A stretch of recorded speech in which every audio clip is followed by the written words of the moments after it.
এই হলো আমাদের রোবট কাকা, যার মাধ্যমে বর্তমানে ফুড ডেলিভারি দেওয়া হয়। মানুষ যখন কোনো কিছু অর্ডার করে তখন এগুলোর মাধ্যমে ডেলিভারি দেওয়া হয়। সো কাকাই ওই পাশে ওয়েট করতেছে সিগন্যালের জন্য, কারণ এখন হাঁটার সিগন্যাল আসে নাই যার কারণে কাকাই মানুষের মতনই ওয়েট করতেছে। দেখি কাকাই কি করে। কাকা,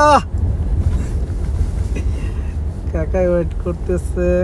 দেখি একটা লোক আসছে, ওনাকে ওয়েট করতেছে সিগন্যালের জন্য। দেখা যাক।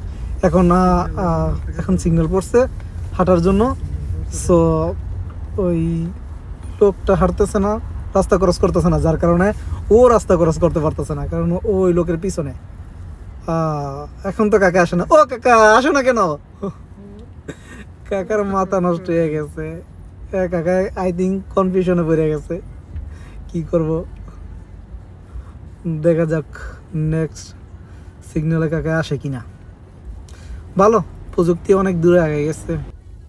মানুষের এখন কষ্ট করে ডেলিভারি দিতে হবে না, এগুলোর মাধ্যমে ডেলিভারি দিতে। কাকা রাস্তা ক্রস করতেছে। Good job, good.